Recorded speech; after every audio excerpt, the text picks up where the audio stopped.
And joining us via Skype, Tsepo Khadima, political analyst, and we have Adil Nchabileng, president of Transformer RSA, Themba Godi, a standing committee on public accounts chairperson, on the phone line. Good evening to our guests, and thanks so much for joining us.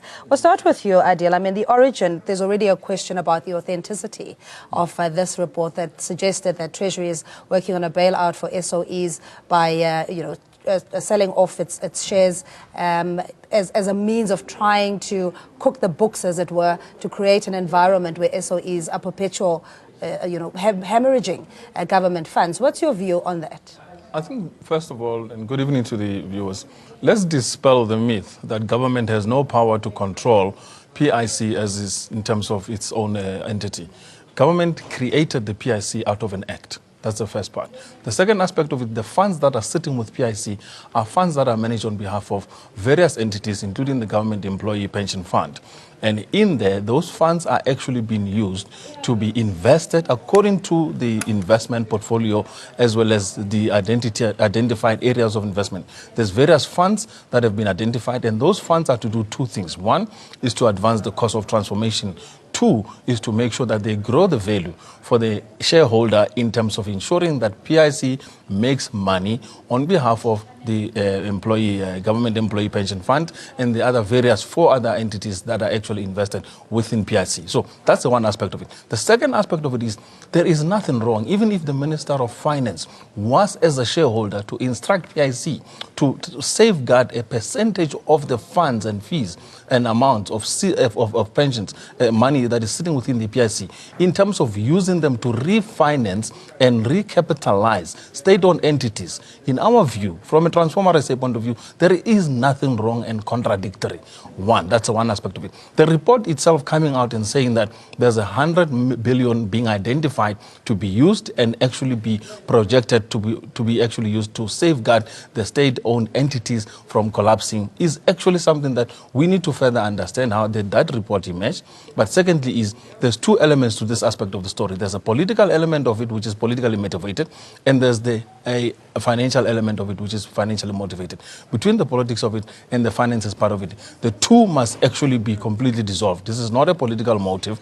And again, whenever changes has to happen, there's always a stories that emerge that so-and-so CEO has been identified to be X, and as a result, they need to protect that particular individual. Here we're talking about an entity as well as a government instrument that must actually be used to make sure that it changes and it transforms the lives of the people of South Africa, and it is used in the right direction in order to impact transformation and change that we need. All right, let's get a view from Themba Godi. He is the chairperson of the Standing Committee on Public Accounts. Thanks so much for joining us, Mr. Godi. The level of scrutiny, though, that we've seen since Malusi Gigaba took over the position of finance minister and all the agencies under his portfolio, how do we then read these now alleged to be fake reports, because there's no real owner or, somebody who purports to have written or leaked this particular report?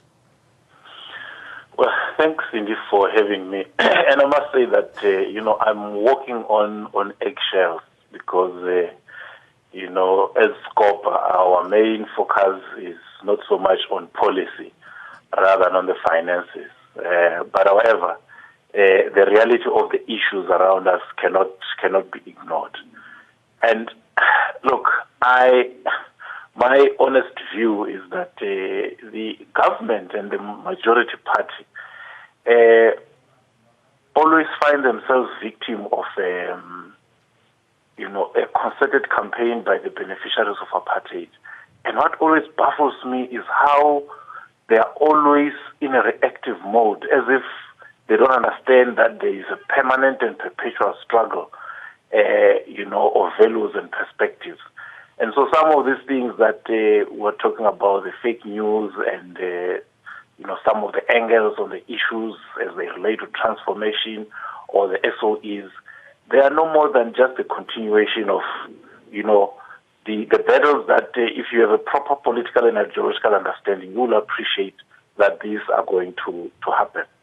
But however, coming on the issues themselves, because as you would recall, we visited SAA, we visited SA Express, And these two entities are in financial, serious financial challenges.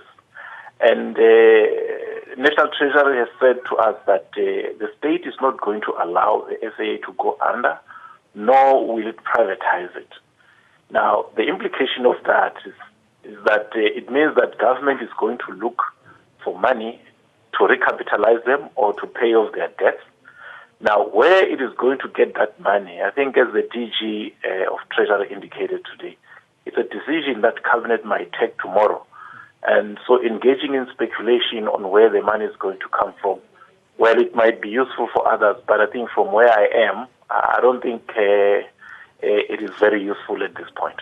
All right, Mr. Godi, please stay on the line. We have Tshepo Kgadima, political analyst. You also echo that sentiment that there is a concerted effort in trying to almost weaken state-owned entities further for the purpose of either privatization or to those that are currently benefiting from lucrative contracts there. Well, that is bound to happen and it's not supposed to surprise us, particularly when you have an event like today where effectively I saw that there was too much protest but very minimal clarity, minimal details.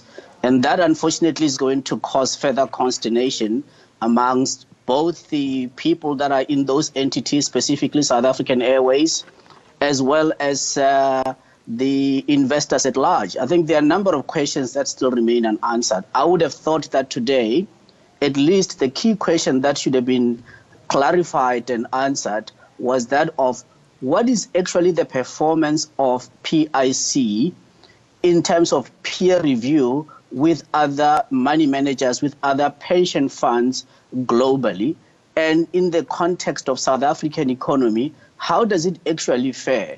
Because that level of detail, I think, is what would have at least assured the pension fund or the pensioners or the beneficiaries of PIC or from government employees' pension funds at least to have a cold comfort of knowing that their money is well managed and that the returns are optimal. But the last time I looked at it, on an average of 5 years, the performance has been pretty much lackluster in terms of the return on capital that the PIC manages. That is the one element. The other element is that one would have thought that at least by today, Treasury would have given a detailed business case about South African Airways. So the fact that the various bondholders are not wanting to roll over their bonds, that should not surprise us because there's very little detail about its profitability as well as its viability, and more so about its ability to generate positive cash flows in order to meet the at least coupon or interest as it's. All right, Tshepo, just, we'll try and get him back on the line. But clearly the fault lines were exposed between Treasury and the PIC with Mr. Matjila himself having allegations around corruption. Is this, in your view, a trust deficit or trust vacuum in those two entities? Look, within the Treasury as well as PIC, there's always going to be continual trust issues. And one, I don't understand why. Must Treasury continue insisting on, rather than focusing on fiscal management, take on itself the responsibility of managing SOEs, particularly with regards to operating SOEs like SAA? Let's take, for instance, the issue of SAA. The debate between PIC and SAA in terms of the, the injection of capital in order to recapitalize SAA should happen between the two entities, irrespective of Treasury's participation, because Treasury provides guarantees to ensure that if anything fails, they can always recoup the money. So the first thing that should happen within Treasury should relinquish its mandate, give back the mandate into the Department of Transport in this case, and give the Department of Transport the mandate to say, listen, all SOEs related to transportation, particularly SAA Express and Mango, must be given back to transport. Manage them now as a sector as well as a department-based SOE. You do that, you have resolved the major crises that are sitting. Now, transport will then go and sit properly within SAA and saying, guys, what are the bottlenecks that we need to assist you in terms of resolving? So we've got transport department now acquiring the proper mandate to operate and ensure that SAA becomes a turned-around profitable entity. Then we say then between SAA Transport go to PIC, request that PIC gives you an assistance, which is repayable, by the way. It is not just a grant that is given and there's not going to be recouping of the capital. PIC has been doing these levels of transactions for years. They are sitting with 1.8 trillion in terms of capital. And that 1.8 trillion, by the way, PIC sits as the first largest entity in South Africa that is capitalized of this nature. If you were to take, for instance, the banks in South Africa, 4 banks combined, they all have about 822 billion. PIC is sitting with 1.8 trillion in terms of capital and capitalization of their own funds. So you can see the power dynamics here. But what we need to say is Treasury must remove itself, relinquish back some of these unnecessary mandates that it's holding, take it back to the respective departments, here starting with transport with regards to SAA, and then let transport SAA and regards to PIC negotiate themselves a thorough process of how they're going to help each other survive going forward into the future. Yeah. That's the first most critical urgent step that needs to be done. No, and I understand operationally, if you were to look at the books, you'd probably find that the PIC indeed is above board and, have invested pragmatically and to benefit their members. But the question of the role of the media, Mr. Gordie, I come to you because now they're either mulling PIC saying that they may take legal action against the publication. Your view in these kind of malicious, they've been called unconstructive reporting, besides creating panic with the investors or the government employee beneficiaries, how dangerous are these kind of reports? Well, look, I think from where I'm standing, the beneficiaries of apartheid have, since '94, taken a very defensive position to defend that which they have. But I think with certain developments, 2014, especially after 2016, one gets a sense that they've actually now moved, on the offensive to try and weaken the ability of the forces of transformation to affect any change. You can see that any move by government is always preempted by all manner of, reports and stories that, at one point may be completely wrong, at another point may just be an angle, that gives a twist in a particular direction. I think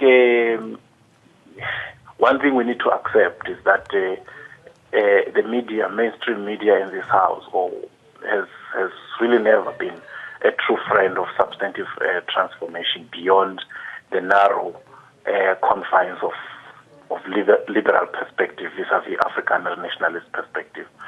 And it does create a lot of problems. You can see, I clearly remember at some point some parties saying that the PIC should have a developmental approach. It must not have a narrow, perspective. But you see a lot of stories now from some trade unions saying no, hands off PIC. Almost as if there is no relationship whatsoever between PIC and government and the public, and that if you were to assist SOEs that are in trouble, that in itself is treacherous, without maybe saying if these are to be helped, what are the conditionalities that should give comfort to the public that we are not just throwing money, into a bottomless pit. So these reports craft a narrative and shape a public opinion that is hostile, that is reactionary, that is backward-looking, that seeks to actually hobble and scare off government from taking any action, that's creating inertia. And in a situation of inertia where there is no movement, further alienate the government from the very people who are actually looking for forward movement in the socio-economic relationship in the country.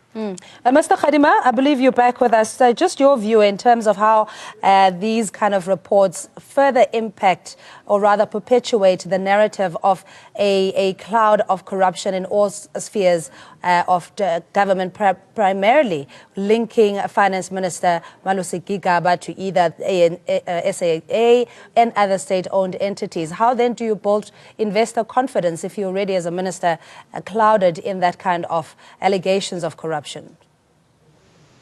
Look, I think the remedy for that cloud for Minister Malusi Gigaba is simply just to be able to provide the details whenever he appears on a public platform, Today, there was very little detail. There are a number of questions that, as I say, remain unanswered. And he's the only one who can redeem himself from the current situation by demonstrating that he's got an apt understanding. All right, while we will be horrified to hear that.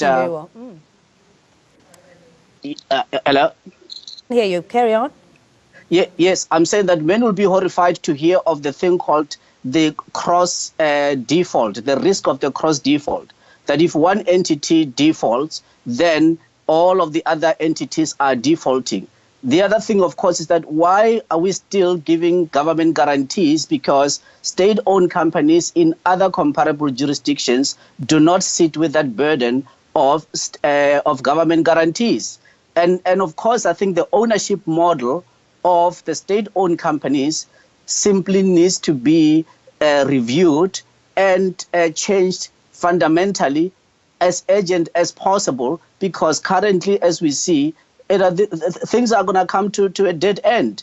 And it is not feasible to expect that the pensioners who are beneficiaries from government employees' pension fund will not be asking the hardest questions. And this level of detail is required to show that indeed, I think the ministry has got a good understanding of where we need to go next. Adil? I think in addition, I think we must go to what Comrade Gori said in terms of really the staunch attitudes that apartheid, continuity of apartheid legacy has actually come into the new dispensation with regards to how we should be going forward in leveraging and unlocking the full potential of transforming South Africa. He's got a very strong point, which if we actually lose, we would actually completely mislead the debate. Remember that these entities in any way operated previously to unlock the value that South Africa enjoys today. It was the state entities that were created particularly with the agenda of liberating South Africa and making it an independent sovereign that had its own self-sufficiency. So the minute we remove the state and the state apparatus, particularly here being PIC as well as the state-owned entities, from the developmental agenda that South Africa finds itself within, we are going to have problems. This is a political and a financial issue and an economic issue. So state apparatus, particularly who are in responsible positions to make sure that SOEs function, must understand that prerogative. It is an enshrined right within the Constitution, by the way, that transformation as well as ensuring that we create an environment whereby our investments, which is public investments, benefit the cause of transforming and eradicating the apartheid legacy. So these state entities have no any other responsibility but to have a social dividend creation. And creating that social dividend means if where we find fault lines in terms of the negation of the original mandate, they should be actually returned to the original mandate rather than we start throwing in this privatization remedies, these remedies of saying sell off the entities and assets. What are we going to be left with as South Africans? State-owned entities are critical in terms of your developmental agenda and trajectory, and we cannot abandon that objective from a point of view. Politically, there must be interference. Who are the political leaders in South Africa? It is the ruling party as well as those members who are in parliament, making sure that they represent the interests of people. So there has to be some contribution, but it cannot be a negative contribution that says kill off these entities and as a result make sure that South Africans pay a premium to receive services that should have been subsidized from a social dividend point of view. Mr. Gordhi, are you reading a hidden message in what Finance Minister Malusi Gigaba meant in depoliticizing the SOEs? Is that a hint at less government intervention, or rather that there needs to be greater protection of SOEs? Well, I would imagine that he should be meaning that let's allow entities to operate without, the kind of focus that, especially negative focus that is given, focused on them, and the way in which, especially political parties in parliament, the way we put these at the center of our discourse and make them part of, the political football gaming that happens in parliament. Because what that does is that instead of dealing with the actual issues that face these entities, we end up with posturing, political point scoring, which happens at the expense of collectively looking at what is it that needs to be done to ensure that these entities operate optimally and they're able to deliver the social dividend that we want: job creation, providing the requisite infrastructure to service our people, and all the obvious things that in every jurisdiction where everybody works positively and not put them at the center of, the political polemics that we see in the country.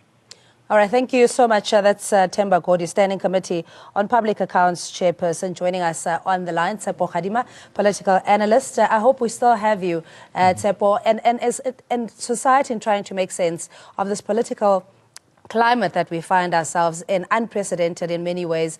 If you just judge by the number of litigation or court cases that have been between political parties, is this, in your view, another malicious attempt or deviation at the greater issues facing this country? Well, I think the deviation, which is malicious, should be read in context. Indeed, there are moneyed interests that really want to see the likes of South African Airways, Eskom, privatized. So it serves their purpose to paint a picture of dysfunctionality. However, as I say, there can be no other person to redeem the situation other than the Minister of Finance by first and foremost being decisive and demonstrating that he's got a full understanding of what the issues are at hand. For example, today, what came out of Dr. Majila was to say, well, when they did a due diligence on SAA, they thought they couldn't invest. So the question must be, if a PIC cannot invest, which other investor is going to be risking the money? And if they do so, the risk premium is that much higher. The guarantees, which we can no longer afford to give. All right, we're going to have to leave it there. Mr. Kgadima, really appreciate your time joining us via Skype, and the President of Transform RSA, Adiel Nchabileng, in studio. Thanks indeed for watching. We're back after this.